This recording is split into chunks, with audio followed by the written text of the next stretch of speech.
Bom, boa noite a todos. Obrigada às pessoas que estão aqui presencialmente no escritório da Fundação Lehman. Sejam bem-vindos.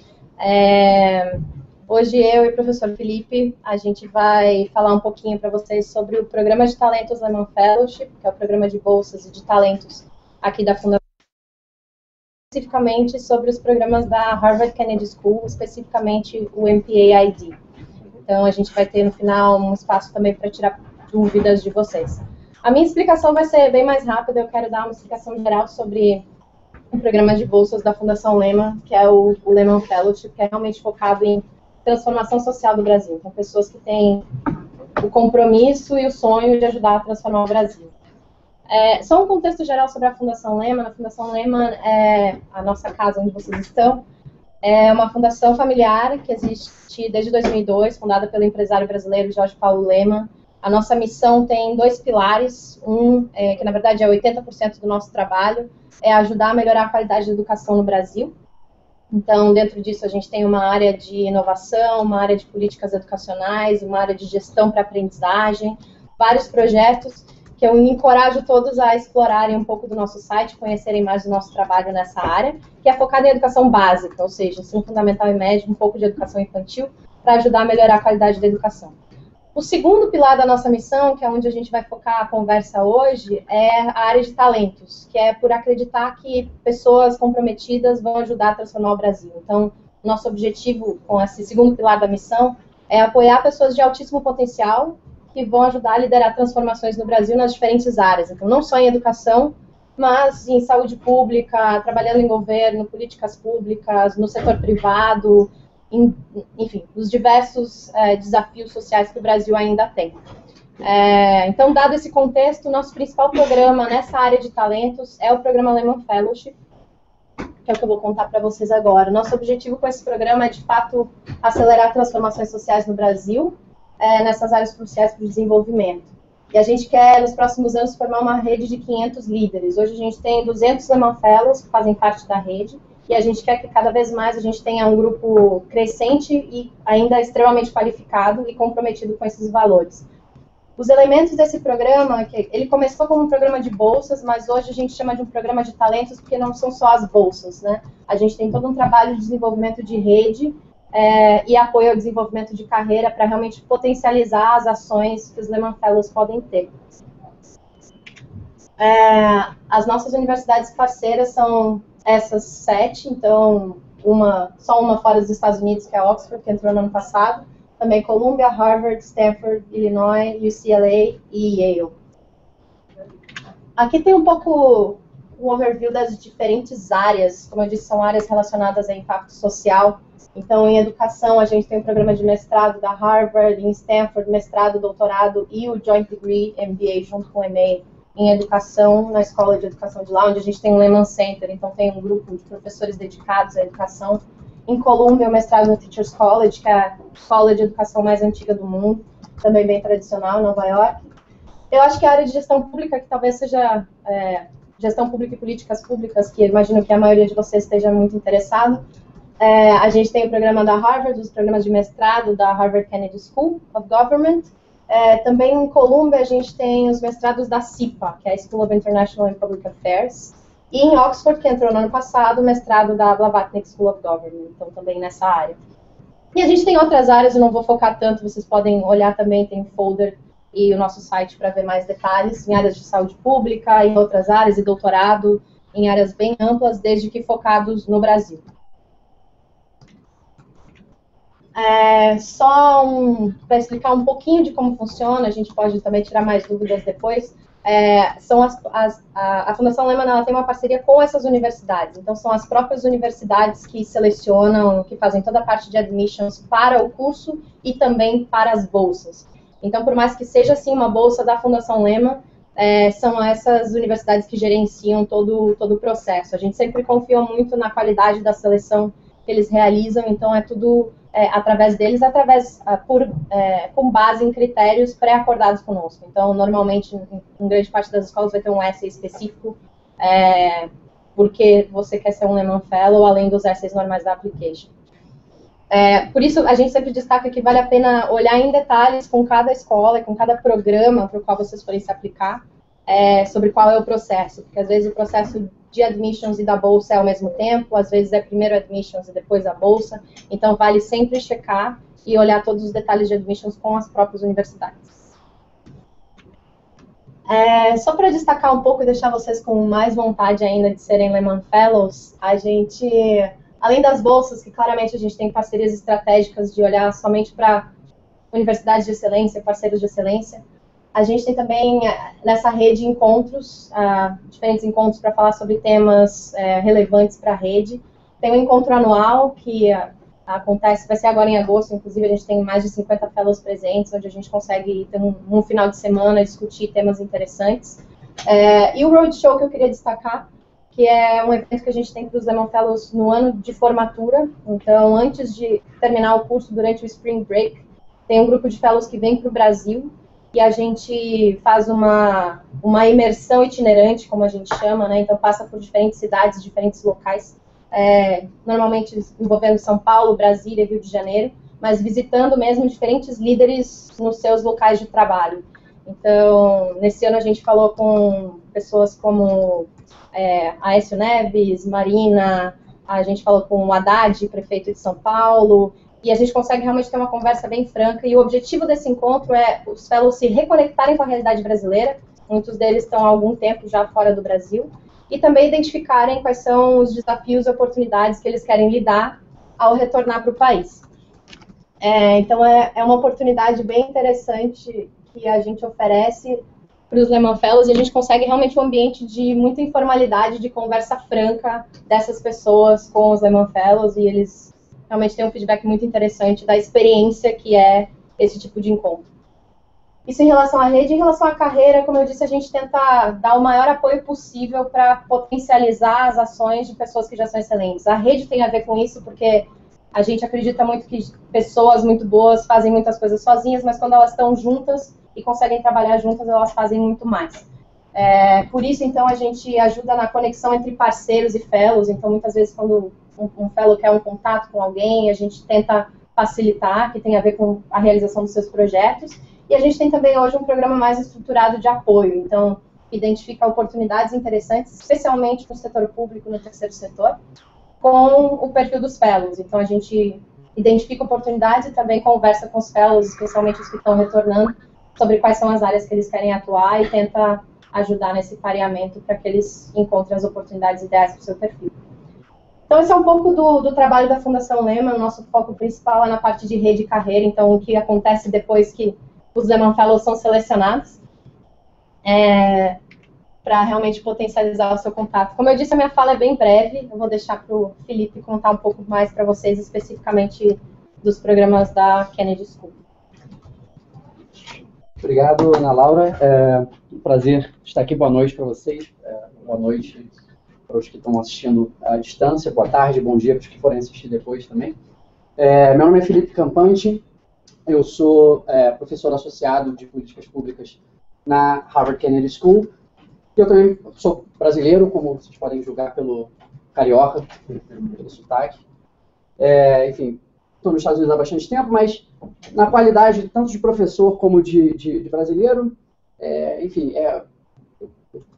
considero extremamente importante aprofundar as relações da Kennedy School com o Brasil, em particular desse programa, que eu vou falar mais especificamente, que é o programa com o qual eu estou engajado mais diretamente dentro da escola, que é o Master in Public Administration in International Development, MPAID, por os íntimos, e que é um programa que realmente considero extraordinário e considero extremamente importante e valioso que a gente possa estabelecer cada vez mais vínculos do nosso programa com o Brasil e receber cada vez mais, já recebemos brasileiros também, mas recebemos cada vez mais brasileiros e disseminar um pouco o conhecimento e o interesse do programa no Brasil. Tá? Vou falar primeiro, fazer um panorama um pouco mais geral da escola como um todo. Né? Trata-se de uma escola extremamente internacional, quer dizer, 50% dos alunos são de fora dos Estados Unidos, né? Realmente um espectro imenso de países, é um ambiente extremamente internacional, um ambiente extremamente rico do ponto de vista de todas as experiências, de todos os backgrounds que as pessoas trazem para ali, não só em termos culturais, por assim dizer, mas também em termos profissionais. Pessoas que têm experiências dos mais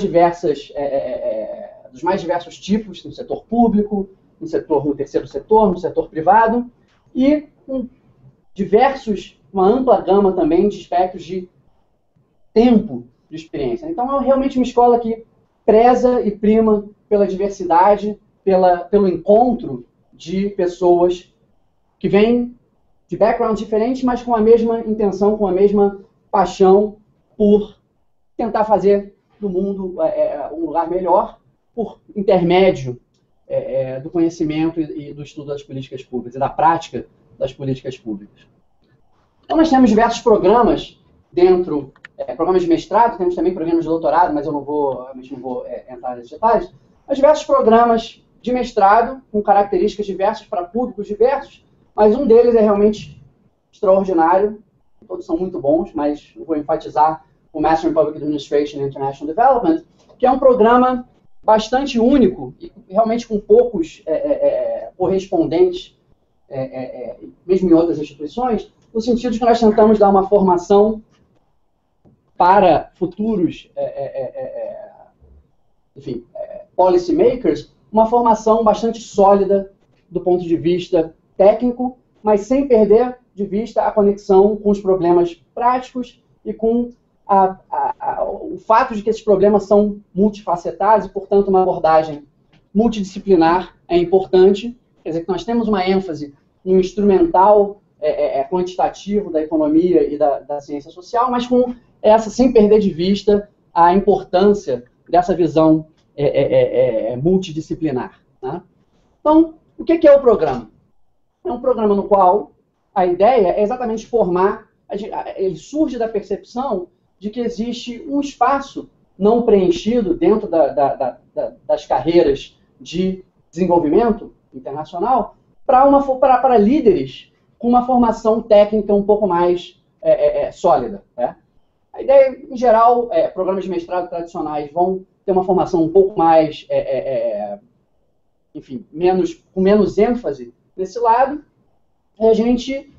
enquanto que o lado técnico estaria a cargo dos, PhDs ou de profissionais de carreira, sem necessariamente um embasamento, a combinação do embasamento técnico com o grounding, com aquela conexão com os problemas de políticas públicas do mundo real. Quer dizer, a gente sentiu, a escola sentiu a oportunidade, percebeu a oportunidade de oferecer um programa dessa natureza, combinando um treinamento rigoroso em métodos analíticos, com essa ênfase no mundo real das políticas públicas e na prática. Então, para assistir um programa duro, um programa intenso, mas extremamente recompensador, com alunos brilhantes, realmente um corpo de alunos extraordinário. A gente vai ter a presença aqui de um ex-aluno que pode também comunicar um pouco do lado de lá, né, do lado dos alunos, e que, felizmente, conseguiu estabelecer uma reputação e alcançar um lugar dentro do mundo das políticas de desenvolvimento, em que os egressos do nosso programa encontram posições de extrema influência, de extrema, não apenas em termos de liderança, mas de realmente ali no dia a dia, e a gente vai falar um pouco, exemplificar um pouco o que os nossos ex-alunos têm feito, e o Rafael, que está nos acompanhando ali à distância, vai também, que acaba de se formar no programa, vai também poder oferecer a perspectiva dele. Tá? Então vamos descrever um pouco também, brevemente, o que é o programa. A gente divide a estrutura do curso entre os cursos, o núcleo duro do curso, a gente chama de Core Courses, né, que basicamente preenchem o primeiro ano, né? E aí no segundo ano, os alunos vão ter a oportunidade de cursar matérias eletivas. Entre um e outro, existe esse internship, esse estágio, que é um componente extremamente importante do curso também. E no segundo ano, os alunos têm como o ponto, o ápice, né, o cume do programa, a oportunidade de produzir um paper, o que a gente chama de um paper de policy analysis, quer dizer, tratando de identificar, junto com um policymaker, seja, às vezes, de fato, junto com um policymaker, mas às vezes, vamos dizer, na área com um policymaker, mas a ideia de produzir uma peça que realmente possa ser implementada enquanto uma peça de política. E, na verdade, várias dessas peças que saem desse processo, de fato, encontram essa aplicação no mundo real. São trabalhos de excelente qualidade. Então, vou falar um pouco desses elementos.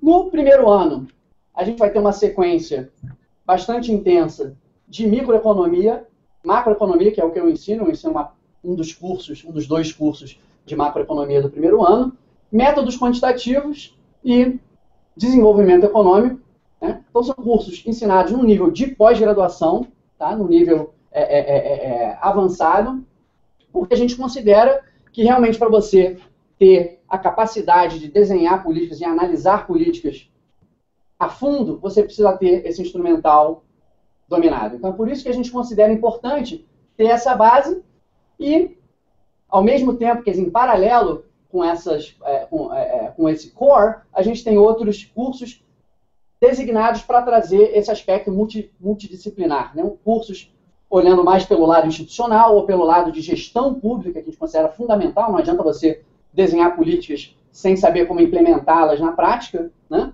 E uma sequência de seminários que estão designados para preparar a elaboração do CYPA, que a gente chama de CYPA, Second Year Policy Analysis. Tá? E esses seminários envolvem policymakers vindo e oferecendo palestras e interagindo com os alunos semanalmente, e uma troca de ideias entre os alunos e os líderes do seminário. Tudo isso com a ideia de produzir o CYPA como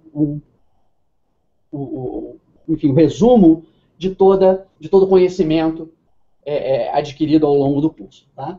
Então, depois do primeiro ano, existe a oportunidade de cursar eletivas, e isso você pode cursar eletivas de qualquer curso de nível de pós-graduação da universidade, não apenas na Kennedy School, mas também na Business School, ou na Law School, ou enfim, no que a gente chama de Graduate School of Arts and Sciences, no departamento de economia, ou no departamento de governo, de ciência política.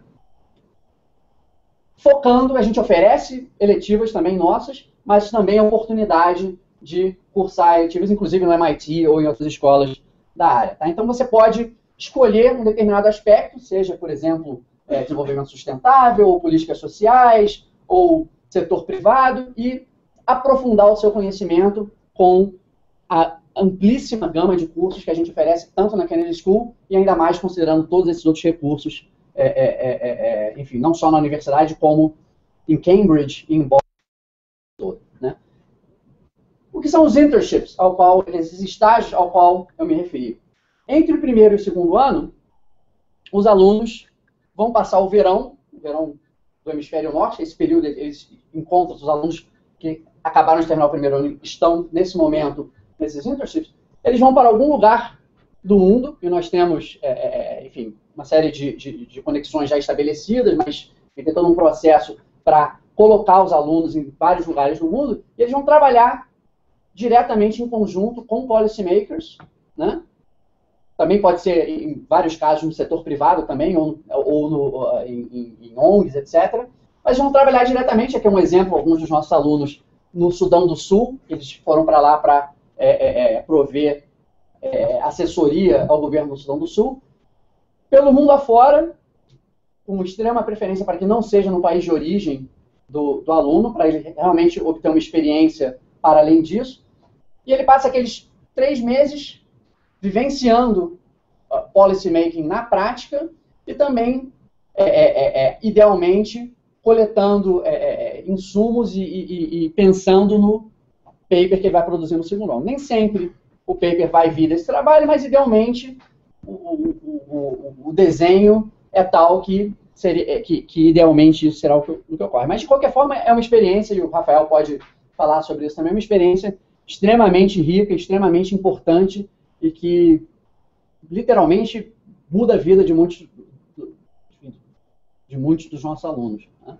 E aí tem a cereja no bolo, que é esse artigo que tem a finalidade de colocar tudo em conjunto e fazendo sentido. Os cursos que você fez no primeiro ano, o trabalho do internship, todos os cursos do core e os cursos de instituições e gestão pública, etc., para você desenhar uma solução para um problema real de política, uma solução que seja, como a gente diz, tecnicamente correta, né, politicamente sustentável e implementável do ponto de vista da gestão. Né? Então, não é simplesmente você desenhar uma solução, enfim, do mundo da lua, você realmente quer uma solução que seja, que você possa pegar aquele paper, entregar na mão do policymaker e aquilo realmente servir como um guia de ação prática.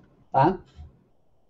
Eu não vou falar muito em termos de faculty, mas nós somos orgulhosos e humildes, né? Então nós nos consideramos muito bons, mas vamos falar mais dos alunos. Né?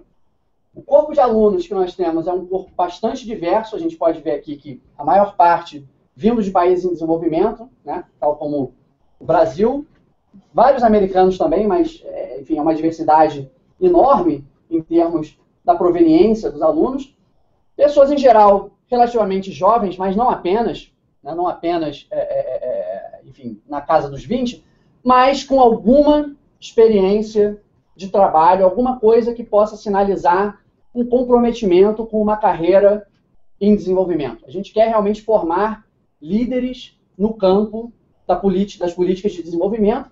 Então, o que a gente está procurando é alguma forma pela qual um candidato possa sinalizar que ele tem esse compromisso, seja pela experiência profissional, seja por algum outro tipo de experiência relacionada que possa sinalizar dessa forma. Então, obviamente, cada caso é avaliado individualmente, mas o que a gente quer é montar um perfil como esse, um perfil no qual a gente tem pessoas realmente comprometidas, né, e com algum grau de exposição ao mundo de development policy.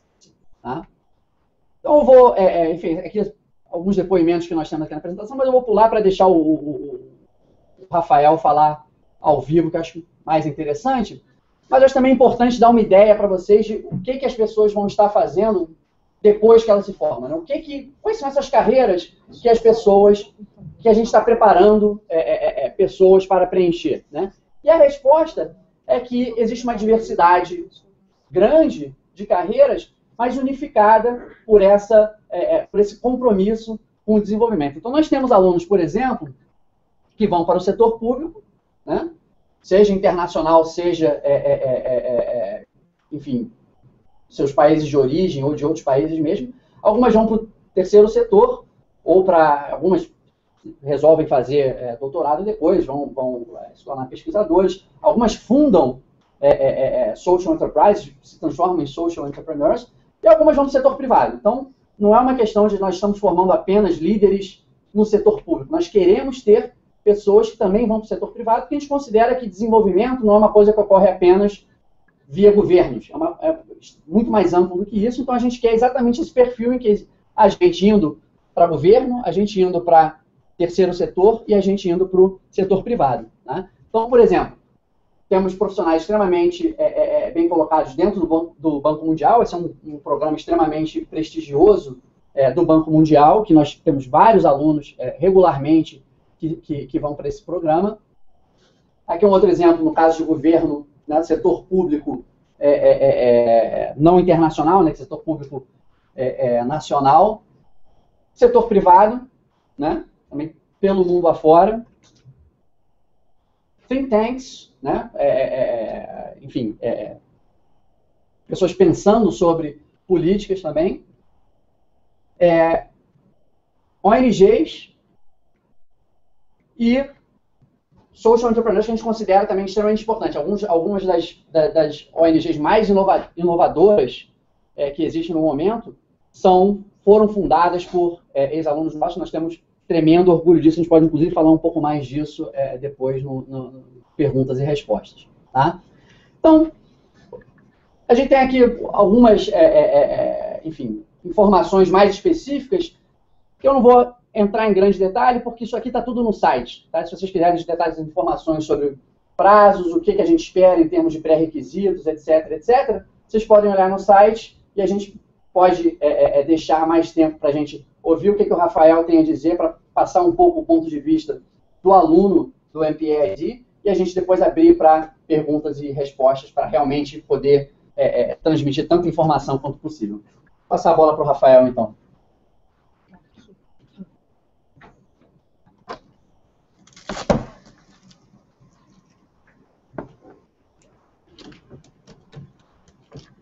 Rafa, você conseguiu ouvir a gente?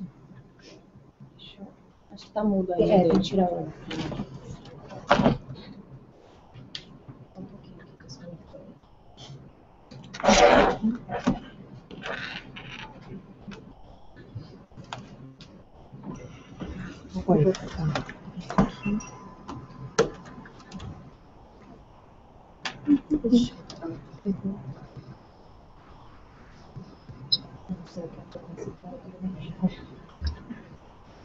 Vou deixar aqui. Vocês conseguem vê-lo? Você conseguiu tirar do mudo?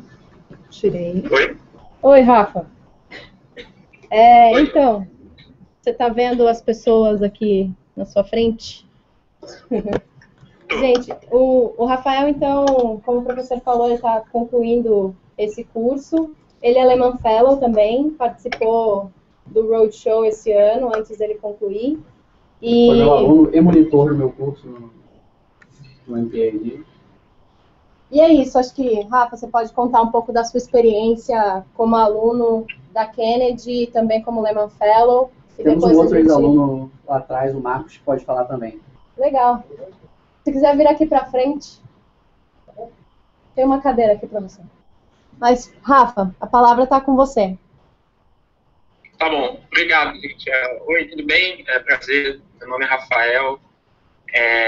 Só explicar um pouco de onde que eu venho. Eu sou do Rio e sou economista por formação.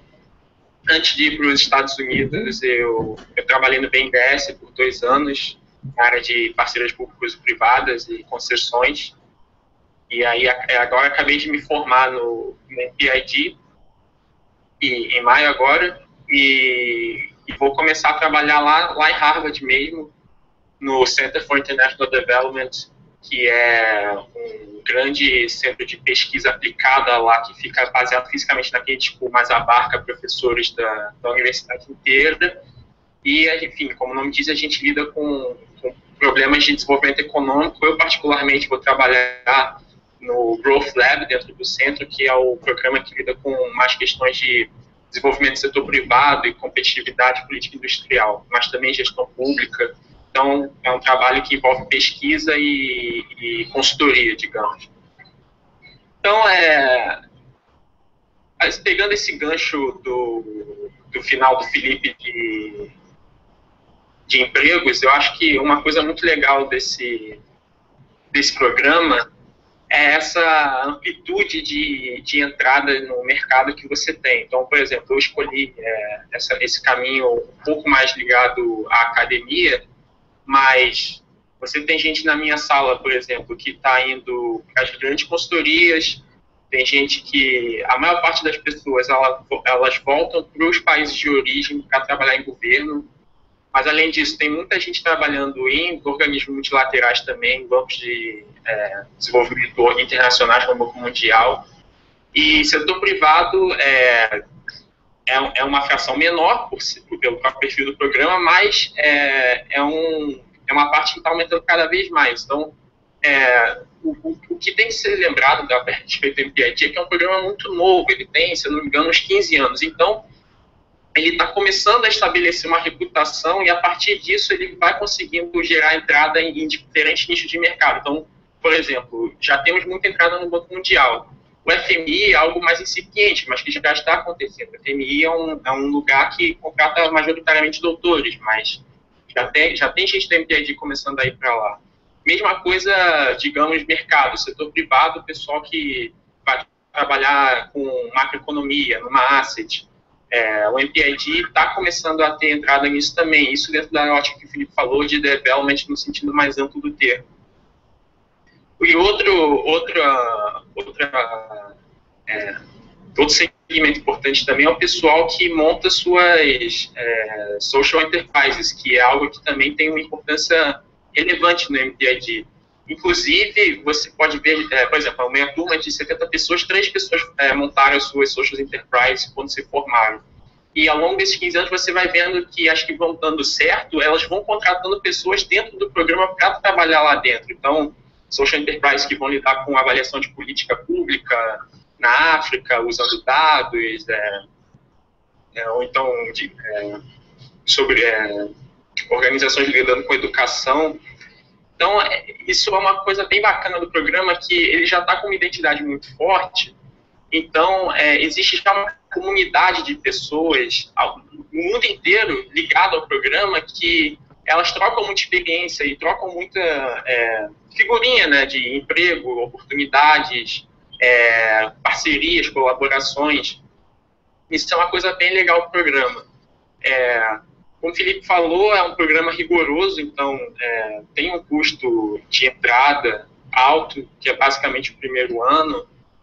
O primeiro ano você passa estudando economia bem a sério e assim, você não tem muita flexibilidade para, por exemplo, puxar outras matérias no início do programa. Isso, se você for olhar lá a estrutura do programa, o primeiro ano é relativamente rígido, porque o programa está preocupado em te dar essa base.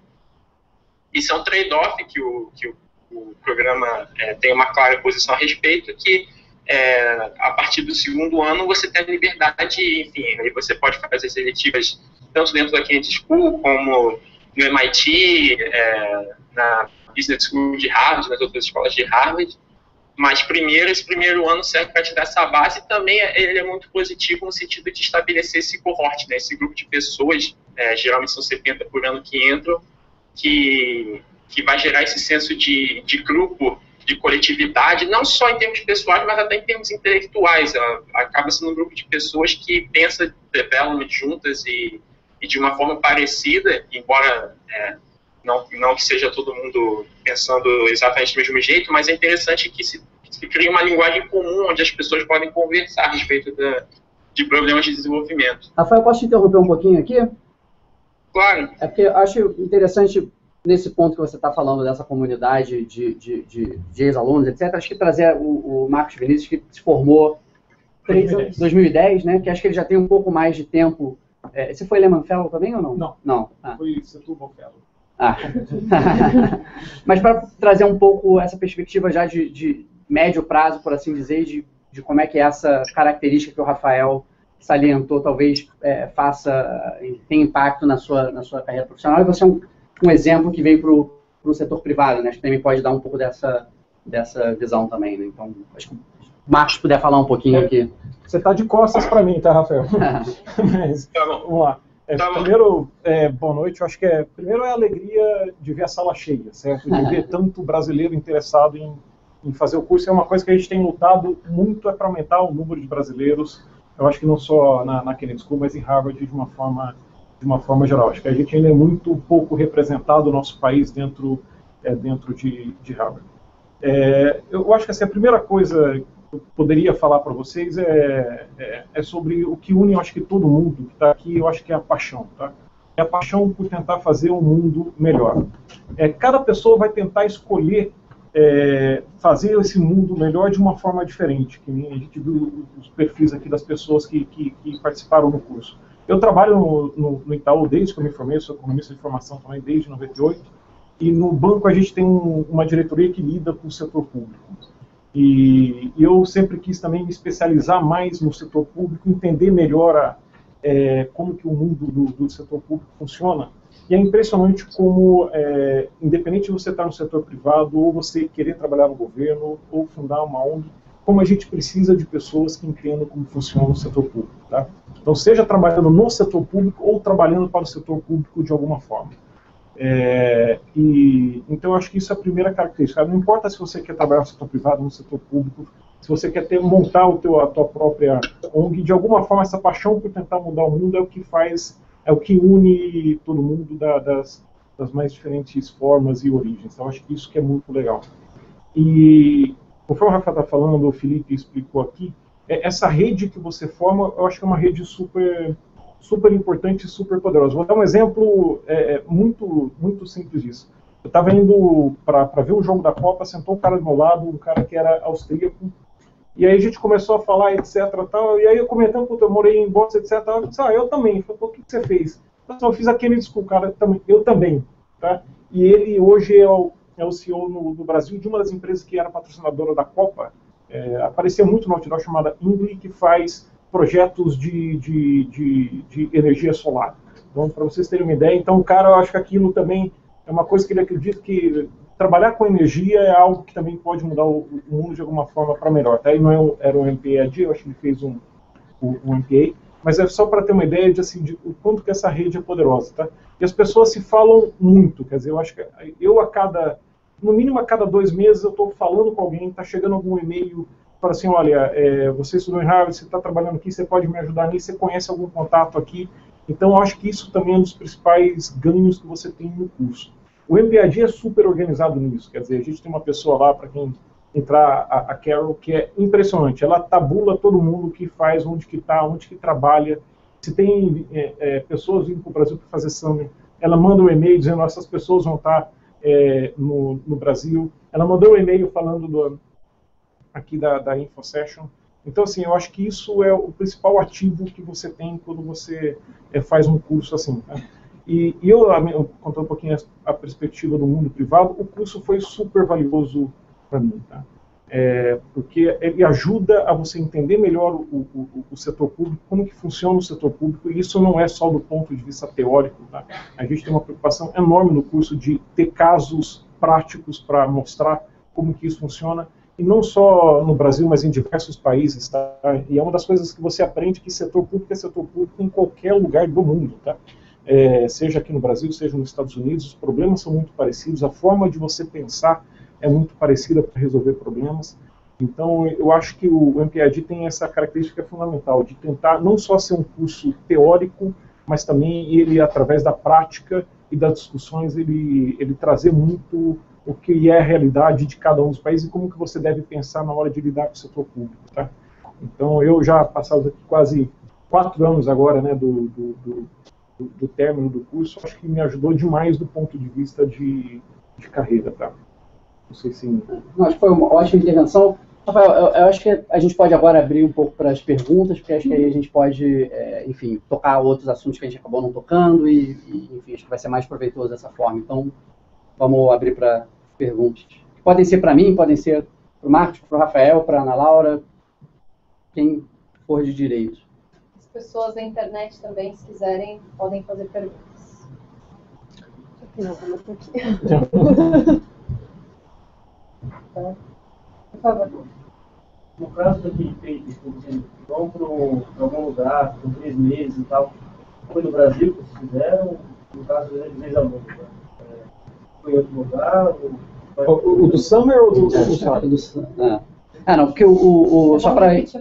Não sei se o Rafael... está perguntando se o internship ou o SAIPA foram no Brasil ou não, que vocês fizeram. Quer dizer, o internship, a gente realmente estimula que não seja no país de origem. Né? Mas o paper, que pode vir do internship ou não, esse pode ser seu país de origem. Eu lembro do paper do Marcos, por exemplo, que foi sobre o Brasil, mas aí você pode falar um pouco melhor, o Rafael pode falar também. Então. Bom, especificamente, eu fiz meu summer no Chile. Tá?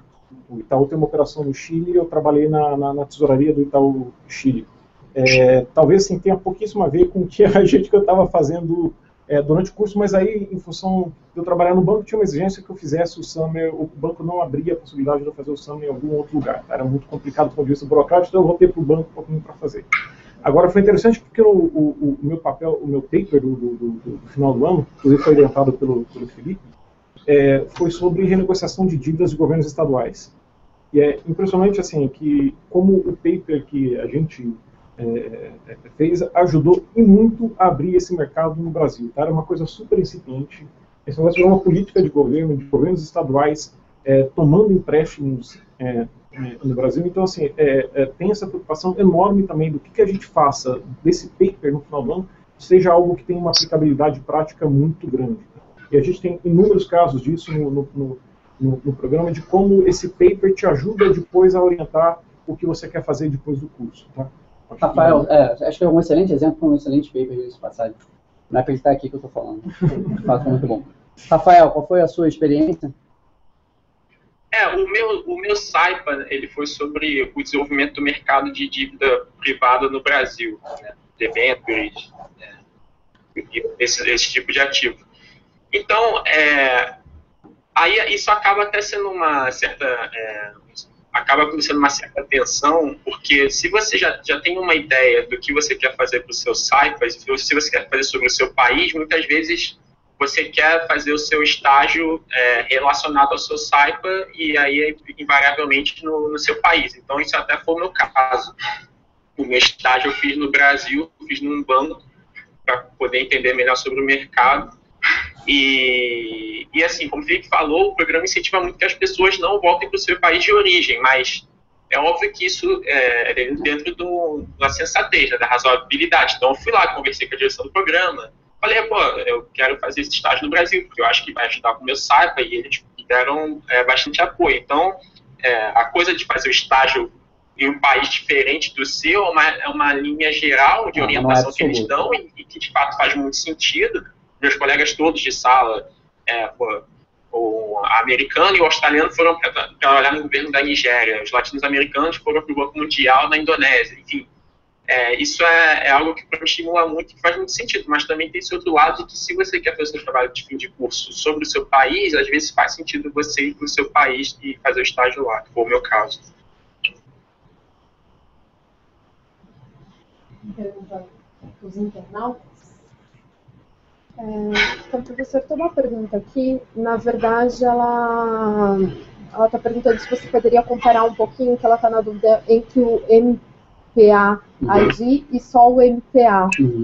É uma excelente pergunta, né, galera? Excelente pergunta, porque são bastante diferentes. Na verdade, uma diferença fundamental, e eu acho que tanto o Marcos como o Rafael certamente vão concordar, é que a gente tem uma ênfase bem maior nessa formação técnica, tá? Esse é o número 1. Então, o nível, eu posso dizer isso porque eu dou aula para os dois programas, e o nível é completamente diferente. Completamente diferente. O nível, vamos dizer, o nível de economia, que eu dou aula de macroeconomia.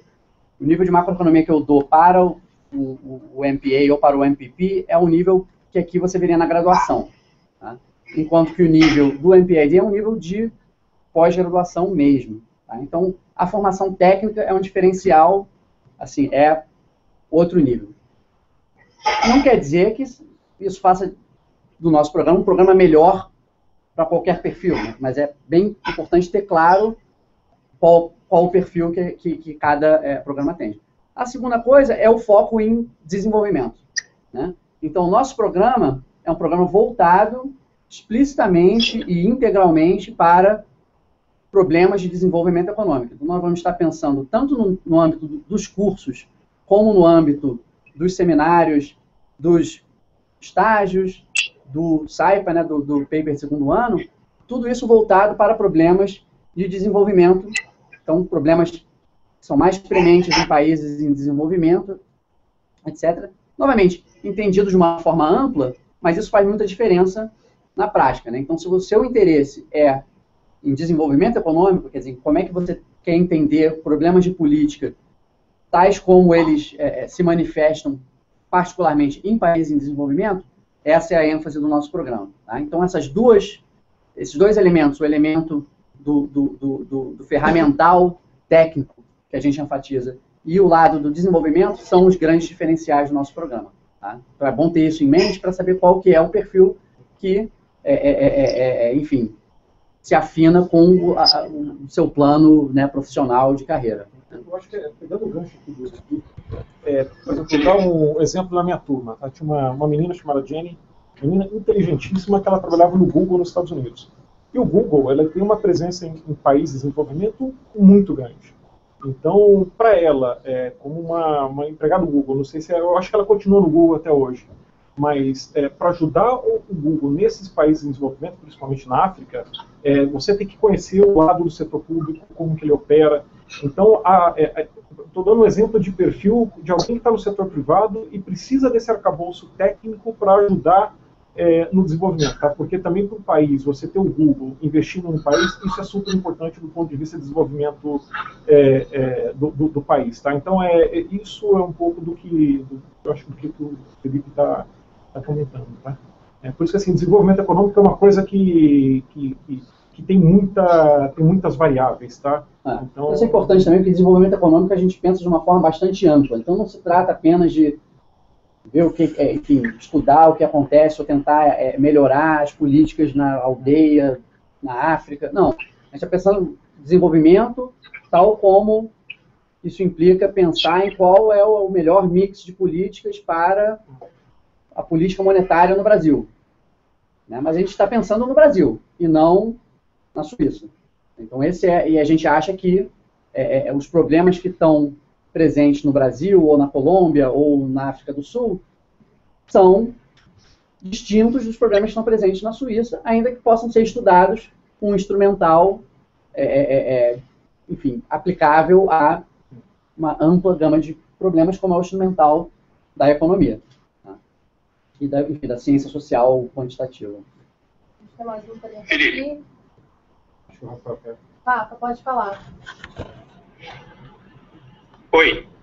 Eu só queria completar essa fala sobre a diferença entre programas. A maneira mais simples, talvez um pouco simplista, mas mais simples e fácil e direta de dizer o que é o MPA. O MPA é como se fossem MBAs em escolas de políticas públicas, né?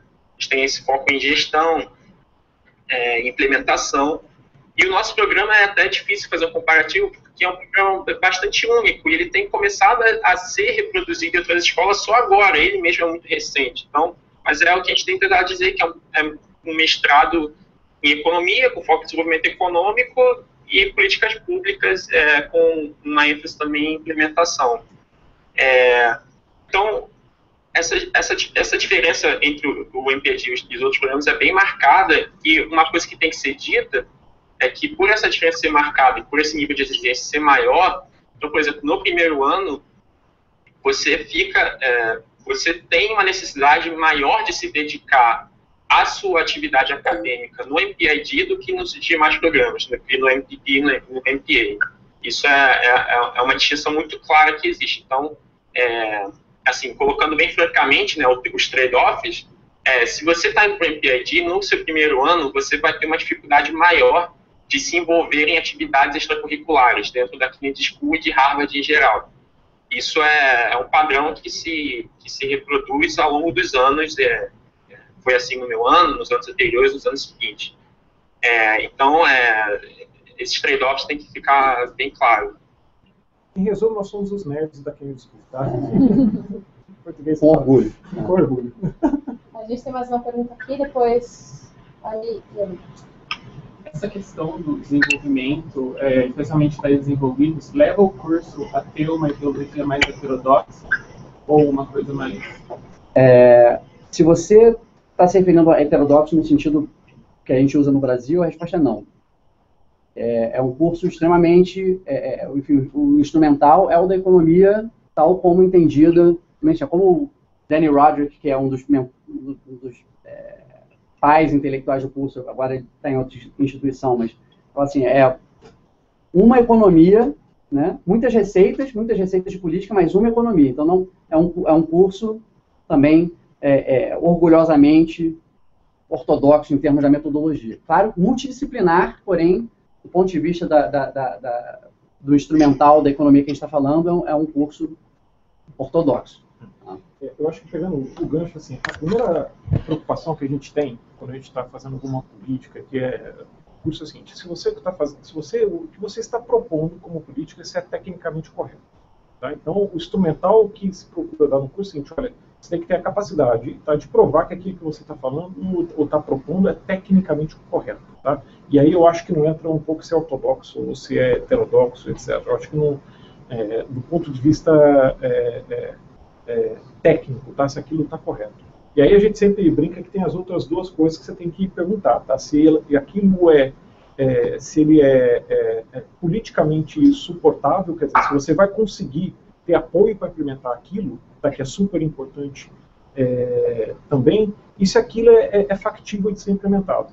Então são as três coisas que o tempo inteiro no curso você vai tentar ver, olha, o que você está propondo está correto do ponto de vista técnico? Você vai ter o apoio para fazer aquilo que você quer, né? E é possível implementar aquilo que você quer. Então, assim, o tempo inteiro, né, o famoso triângulo que a gente brinca lá, isso que o curso ensina para a gente, ele é super valioso em qualquer problema que você vai, principalmente quando você está lidando com o setor público. Tá? Às vezes a solução pode ser linda, tá?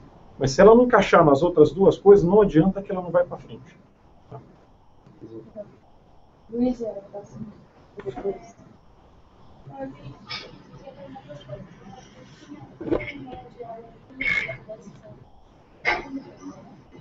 depois, teve como conta de idade dos 7 anos, teve um período de experiência profissional. Eu queria que vocês fossem comentar um pouquinho como foi essa experiência profissional antes do mestrado e em que ela ajudou vocês, depois de aproveitar o mestrado, mesmo no momento da application, a direcionar essa experiência profissional para o mestrado.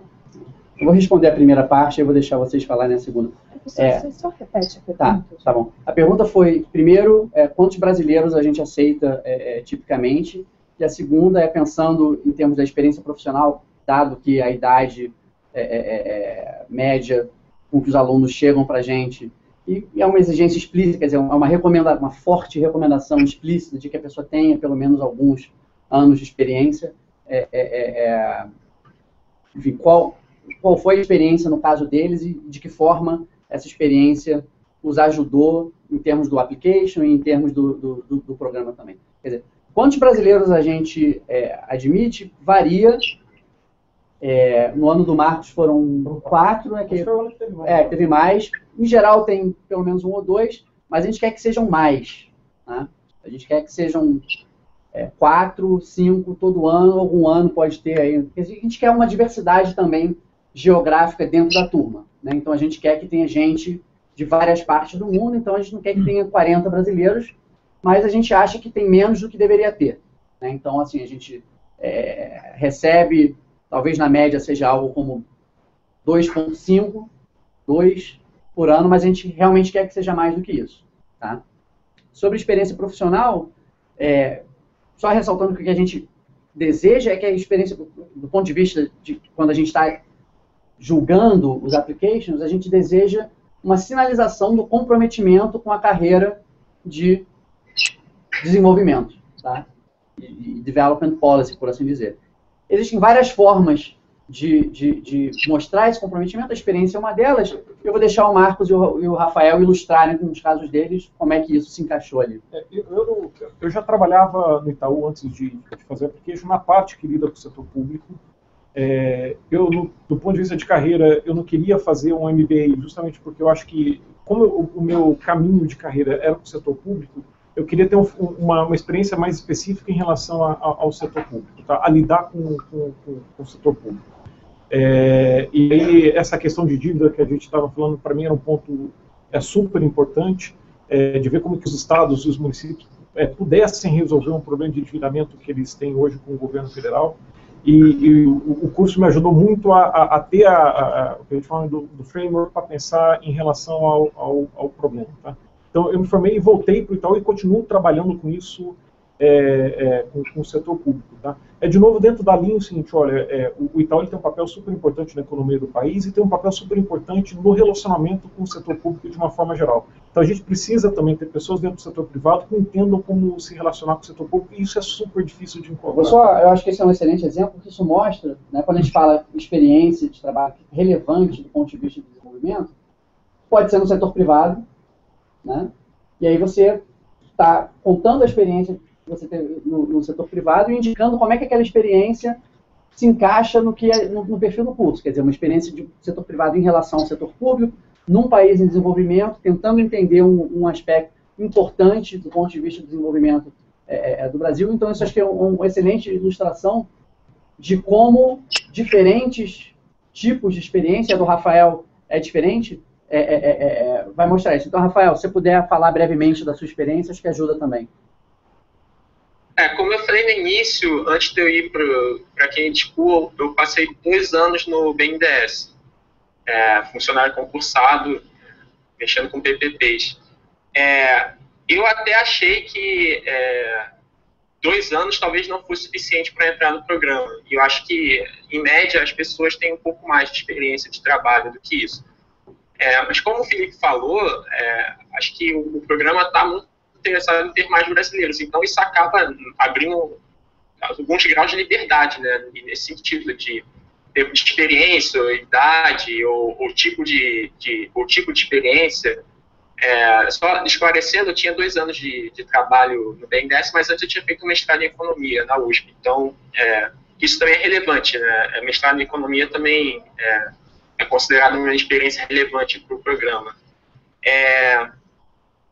Eu acho que mas não é o tipo de experiência... Só para interromper, não é necessário de forma nenhuma, tá? Que você tenha um mestrado anterior. A maioria das pessoas não tem. Tá? Então, não é uma coisa que você precisa fazer um mestrado aqui para então depois. Não se trata disso, então, só para deixar isso bem claro. Alguns alunos têm, mas a maioria não tem. Com relação ao tipo de experiência, é verdade que você pode fazer, ter experiência do privado e você conseguindo relacionar isso com um tema de desenvolvimento, tem uma porta para você, com certeza, mas, naturalmente, uma parte das pessoas tem experiência em setor público e terceiro setor. Algo que eu acho que é relevante também para esse programa especificamente é a experiência internacional, né? Isso é relevante para a maioria de programas nos Estados Unidos, mas como nesse programa a gente lida especificamente com o desenvolvimento internacional, eu acho que também é bem visto pessoas que saem do seu país para trabalhar em outro país, lidando com essas questões. Isso é verdade, mas eu devo... Não, eu ia completar, Felipe. Dito isso, de novo, como aqui no Brasil, como o programa está interessado muito em brasileiros, pessoas, por exemplo, como meu perfil, que tinham feito toda a vida aqui no Brasil mesmo, tem uma atratividade muito grande. Não, mas, Rafael, deixa eu só esclarecer aqui, porque para não ficar uma imprecisão nisso, porque, na verdade, a gente, de novo, todo o objetivo é sinalizar um compromisso com o desenvolvimento. Se o camarada é americano e nunca trabalhou fora dos Estados Unidos, nunca teve nenhum... Então, essa internacionalidade é muito mais importante para um cara que não vem de um país em desenvolvimento. Tá? Então, para quem vem do Brasil, isso já preenche parte do requisito de internacionalidade. Tá? Então, não é necessário que você tenha também tido grandes experiências internacionais, dado que você está vindo do Brasil, não só porque a gente quer alunos brasileiros, mas porque o compromisso com o desenvolvimento já está mais sinalizado ali, enfim, em função daquele vínculo que você tem com o teu país de origem, tá? Então, para deixar claro que, enfim, tudo gira em função desse compromisso que é o que a gente quer aferir, tá? E aí esse compromisso pode ser demonstrado de forma diferente, e se você já vem de um país em desenvolvimento, já fica mais fácil para você demonstrar esse comprometimento. Marcos também nunca tinha tido nenhuma experiência fora, e eu acho que tipicamente o brasileiro que entrou lá não tem experiência internacional, tá? Por conta disso, só para deixar isso... Só dando 2 exemplos de pessoas que entraram comigo no meu ano. Tá? Uma pessoa, o Maurílio, ele era funcionário de carreira da Caixa Econômica Federal e foi para o curso também para fazer essa especialização e voltou. Hoje ele é ouvidor-chefe da Caixa em Brasília. Lehman Fellow também. Tem outro exemplo, a Gisela, ela viria hoje, mas está com o bebezinho dela não ficou doente, ela não pôde vir. Mas ela trabalhou na McKinsey, trabalhou em Minas, todo mundo já escutou falar do choque de gestão, do Aécio, a McKinsey teve uma participação muito grande nesse projeto, ela trabalhou em projetos junto com a Secretaria de Educação de Minas Gerais, antes do programa, foi para lá e voltou, e hoje continua na McKinsey. A McKinsey tem uma parte, das partes da McKinsey que mais cresce é justamente consultoria para governo, tá? Então os governos hoje contratam muitas consultorias para ajudar nisso, tá? Então, só para... E também nem o Maurílio nem a Gisela, pelo que me lembro, tinham experiências internacionais de ter morado fora, alguma coisa nesse sentido, tá? Tem uma pergunta da internet, talvez? E depois tem outra no fundo. A Gisela também é Lehman Fellow, também tem esse foco em consultoria para setor público. Na verdade, uma pergunta que recorrente, pelo menos aqui 4 pessoas perguntaram, é dessa questão da experiência prévia em economia. Se você precisa ter uma base sólida em economia ou não. Excelente pergunta também. A gente requer como pré-requisito formal que a pessoa tenha um curso de microeconomia, curso de macroeconomia, isso no nível do que você faria numa graduação, enfim, em economia, aqui no Brasil, por exemplo. E também uma formação em matemática e cálculo, né? E, um pouco menos importante, mas também presente em álgebra linear, tá? Então, quem não tem isso, tem que fazer, tá? Então, se você não tem, você pode, enfim, no application, você pode argumentar e falar assim, olha, eu ainda não tenho, mas eu acho que isso não vai ser um problema e já estou me programando para fazer um curso, enfim, na Universidade XYZ, para ter isso como pré-requisito, tá? Por quê? Porque a gente quer um certo grau de homogeneidade ali naquela formação para a gente poder dar o passo seguinte, que é o passo que a gente quer que os alunos deem, né? Então, a gente precisa que exista esse denominador comum. Então, isso é muito importante. Se você não fez um curso de microeconomia, não fez um curso de macroeconomia, não fez cálculo, você precisa fazer, tá? Então, isso é importante. Obrigada. Sério? Eu queria só perguntar, para você pontuar um pouco, da diferença desse pré-requisito para os programas de MPA e MPP. A diferença é que eles não têm esse pré-requisito. Simples assim. Uma pergunta assim, aqui no Brasil, por ignorância, não me lembro o nome do programa, mas tem uma prova que você faz quando você quer fazer um mestrado em economia, mas você não tem formação. DANPEC. Tá aí, uma boa pergunta. Mas acho que é meio raro a pessoa que faz essa prova que não fez algum antes, mas acho que você poderia explicar e eu seria capaz de fazer, de interpretar essa informação. Então, no brasileiro lá que conheça. Se chegar na minha mão, provavelmente vai chegar. Tem uma pergunta lá no fundo. Eu não fiz a prova da PEC, mas a gente pode falar com propriedade sobre a prova da PEC. Nunca tive coragem de fazer a prova da PEC. Um pouquinho mais alto.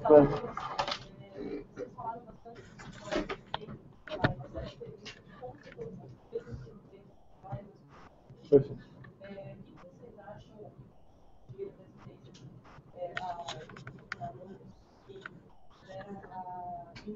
No setor financeiro mesmo, já interessados. E a outra questão seria a respeito de a diferença, vocês falaram que são estudantes de alunos que fazem joint degree. Qual é a dificuldade deles de fazer o joint degree se essa carga do MBA é tão puxada? Tá, mas eu posso explicar. Eu posso explicar. Eu vou explicar a parte técnica e depois eu vou deixar eles trazerem o ângulo. Primeiro, assim, do ponto de vista de pessoal que vem, você está falando de experiência prévia em mercado financeiro, nós temos muitos casos desse tipo, tá? Agora, de novo, aí você precisa sinalizar o seu comprometimento com desenvolvimento, né? Então, isso é possível de várias formas, né? Inclusive, bom, você trabalhando no setor financeiro também, mas a tua sinalização exatamente da que especificamente você trabalhava, acho que esqueci o nome da sua turma também. O Maurílio. Não. O Fred. Não, então era outra turma. Mas também um brasileiro. O da Goldman. O Marcos também, o Marcos. Ele trabalhou na Goldman antes, com mercados emergentes e tal, e o cara trabalhando na Goldman, mercados emergentes, vindo do Brasil, você pode contar uma história que nos convença disso, tá? E aproveitando, só pegando o gancho aqui, por exemplo, o SAIPA do Max também foi excelente. Excelente. Tá? Era sobre o tema de como o Banco Central deveria aplicar as reservas internacionais dele, que era um ponto fundo super soberano, crítico de fundo soberano. Tá? Ganhou o prêmio dele. Ganhou o prêmio no... Então, só para ter uma ideia, assim, alguém que não trabalhou em governo, mas cuja a cabeça está pensando em problemas de desenvolvimento econômico. Tá?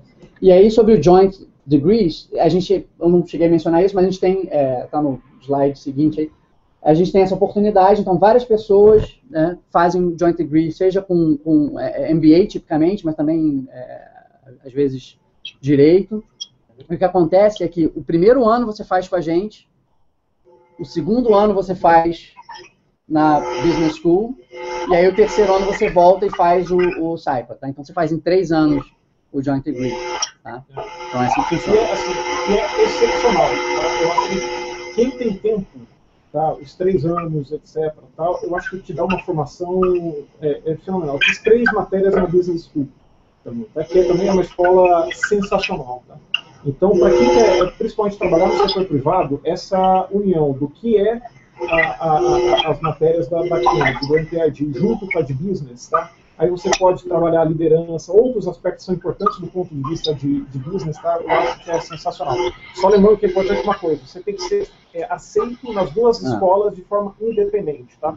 Então você tem que mandar o application para aqueles, dizendo, olha, quero fazer o Journey Degree, mandar para a Business School, e as 2 escolas você digitar o aceite separado. E quando você faz o application, você tem que justificar por que você quer fazer o Joint Degree. Você fala assim, acho que é importante, porque o que eu quero fazer é lidar com business em países em desenvolvimento, você tem que contar uma história de por que você quer fazer isso. Isso, e aí só, o caso do Buddy aqui, que me mostrou, que fundou a ID Insight, era justamente isso, ele fez o Joint Degree, ele é um médico de formação, então só para ter uma ideia, ele é um médico de formação que acabou fazendo o MPID junto com o Joint Degree, que dado que eles queriam fazer, montar não uma empresa, né, uma consultoria, vamos dizer assim, sobre isso, era importante ele também ter, do ponto de vista de gestão, as ferramentas para poder fazer tocar a empresa que está sendo um sucesso enorme. Tá? Então, essa é a lógica, tá? Por isso que assim, a história tem que fazer sentido. Tá? E todo ano a gente tem um número, todo ano tem um grupo significativo de pessoas, assim, talvez mais,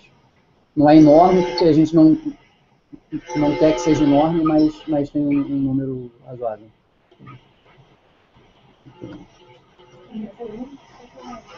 Na verdade são 2. Uma delas você já falou um pouco, que é sobre a questão do mestrado em economia. Vocês fizeram muito da parte quantitativa, bem densa do primeiro ano, e eu queria saber se, em razão disso, teria uma preferência por alunos que já têm mestrado em economia? Excelente pergunta também. A pergunta é se existe uma preferência por alunos que já fizeram mestrado em economia, e a resposta é não. Não, mas é porque, até sendo bastante franco, assim, existe um certo debate, algumas pessoas acham que ativamente é demais. Você já viu muito do que você vai ver ali, entendeu? É meio repetição. Então, assim, o ganho que você vai obter, né, em termos da sua preparação, se você já fez um mestrado em economia, é relativamente menor, talvez seja melhor a gente concentrar em pessoas que não fizeram. Então, na prática, acaba não sendo nem um pró, nem um contra, tá? Na prática. E a segunda pergunta é que vocês fizeram também bastante sobre a experiência de trabalho anterior. Falaram também que depois muita gente vai para a academia. Eu queria saber se a experiência acadêmica anterior, não necessariamente de trabalho, teria uma relevância. Assim, experiência acadêmica em termos de dar aula ou alguma coisa assim? Ou de pesquisa relacionada à área de desenvolvimento econômico? Sim, é uma experiência que tem valor desse ponto de vista de experiência prévia. O cara trabalhou como assistente de pesquisa, seja uma universidade ou no Banco Mundial, ou que seja, isso a gente considera uma experiência relevante, né? Quanto às pessoas que seguem e se dedicam a fazer um PhD depois, a gente considera legal, né? Como a gente sempre vê, quem somos nós todos com PhDs para dizer que as pessoas não devem fazer, mas a gente não quer que o programa seja visto como um passo para um doutorado. Se você quer fazer um doutorado, você deve fazer um doutorado. Né? A gente não é a melhor forma, o melhor uso do seu tempo nesse caso, né? Mas se você tem interesse no programa e aí, nesse âmbito, você realmente vê que o que você quer fazer é se dedicar a desenvolvimento do ponto de vista de pesquisa, e aí você acha que fazer o doutorado é relevante, ótimo também. Então, todo ano existe um número também considerável, mas também se todo mundo tivesse indo fazer doutorado depois, a gente acharia assim, bom, a gente precisa calibrar um pouco a nossa seleção, porque a gente não está querendo, não é um cursinho preparatório para doutorado. Mas tá? até do mestrado foi interessante, assim, geralmente o mestrado em economia, quem quer seguir uma carreira acadêmica, na maioria das vezes, tá? Que dá alguma coisa, ou quando vai para o setor público, algumas carreiras muito específicas, como o Banco Central. Então, as pessoas que eram do curso e que já trabalhavam no Banco Central, que eram muitas, geralmente já tem um mestrado em economia, porque você precisa daquilo para trabalhar no Banco Central. ou as pessoas que já estão nessa linha de querer fazer uma carreira acadêmica. Então, elas também já têm um banco central. Para quem vem no mercado de trabalho, geralmente não é comum ter um mestrado em economia. E isso, como ele falou, olha, para quem já tem um mestrado em economia, o primeiro ano vai acabar sendo meio boring mesmo, porque a pessoa já viu aquilo, tá? Se bem que aqui o Felipe exagera, tal, puxa bastante o nível, mas um pouco é isso mesmo. A grande maioria das pessoas não tem, mas eu acho que, de novo, assim, a história é bem mais importante do que o fato de você ter um mestrado em economia ou não. Tá? Fazer sentido a história... Eu acho que isso é muito importante. Na verdade, por isso que eu insisto nessa tecla. Assim, a gente quer selecionar pessoas altamente capacitadas e brilhantes e que tenham esse comprometimento. É isso que você quer comunicar com o seu application. E aí existem várias formas, vários caminhos para você chegar nesse objetivo, né? Então não existe uma fórmula,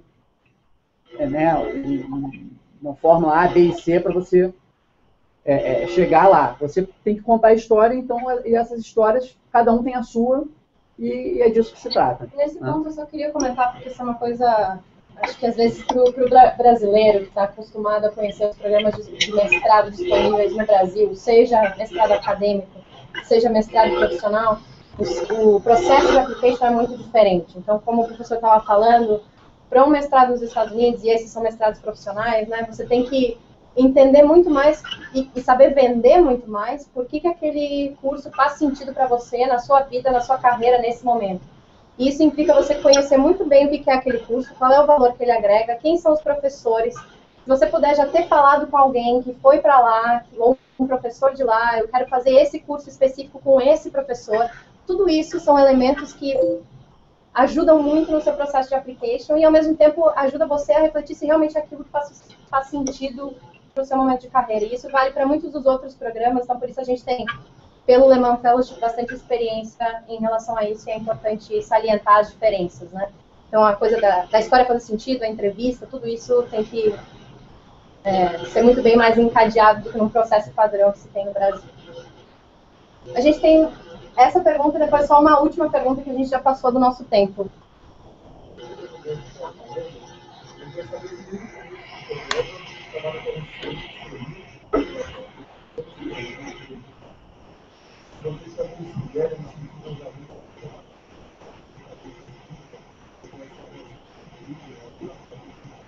Ótima pergunta.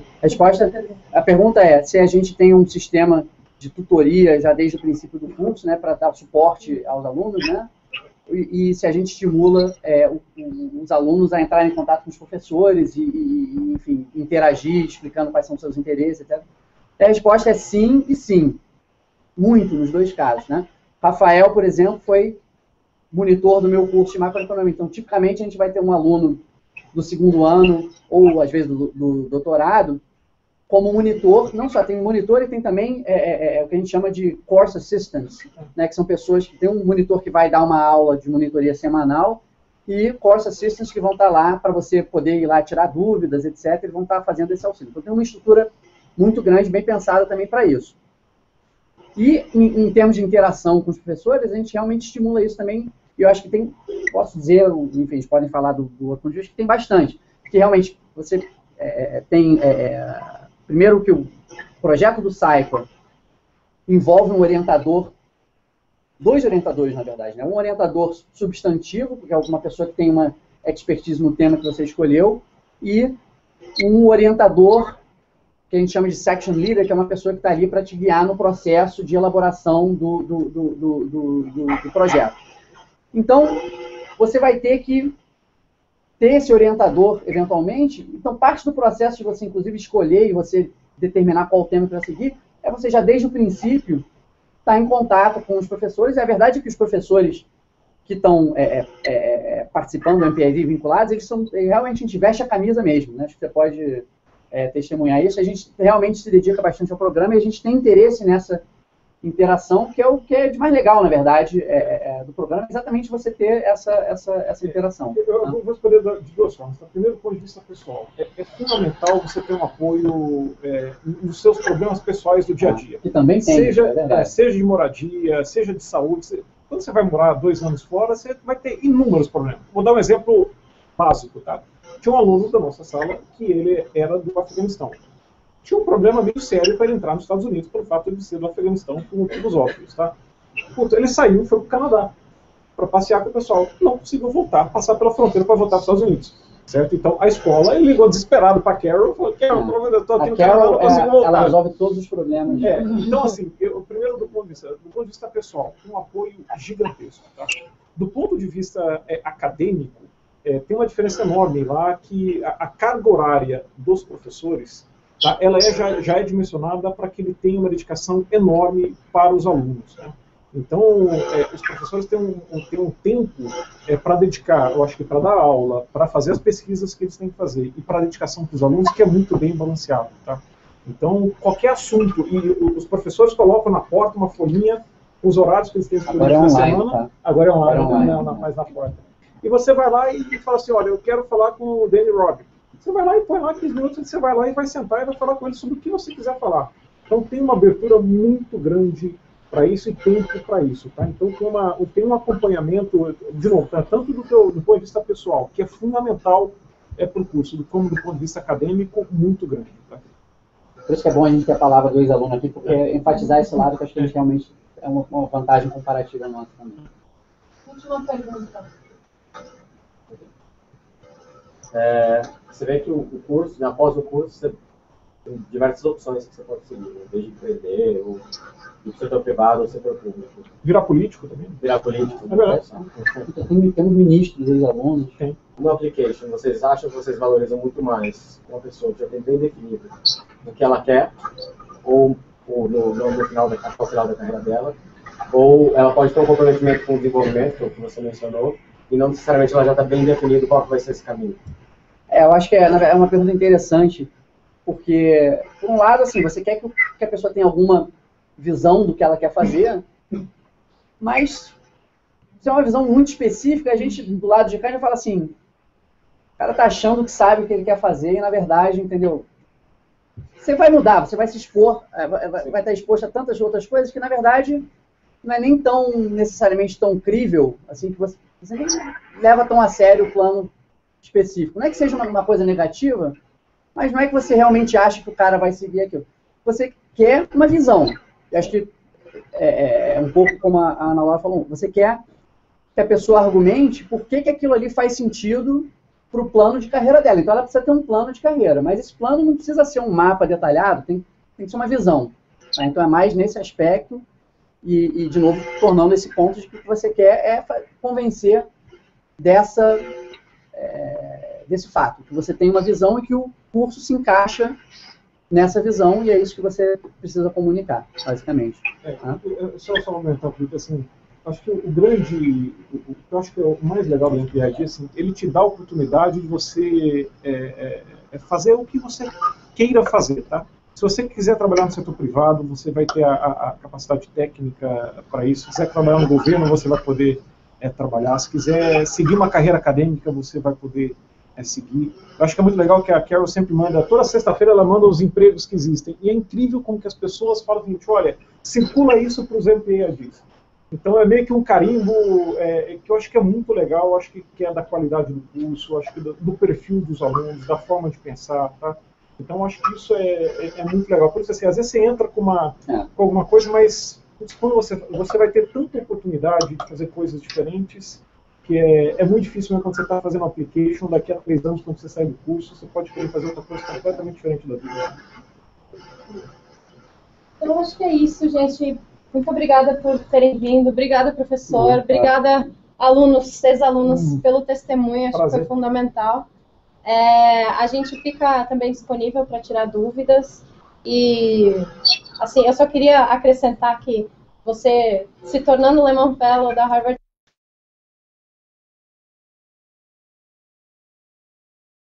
você ainda tem contato com pessoas que também Stanford, Yale, Columbia,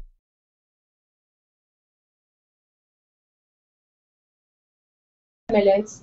Então, esperamos vê-los novamente. Boa noite. Eu vou fazer o seguinte, eu vou passar o meu contato trocar. Como eu estou aqui em São Paulo, etc. Então, qualquer dúvida, etc., se quiser mandar um e-mail, assim, Marcos, vamos almoçar, quero trocar mais uma ideia, etc. Estou completamente à disposição, tá? Então, Legal. Obrigada. Imagina.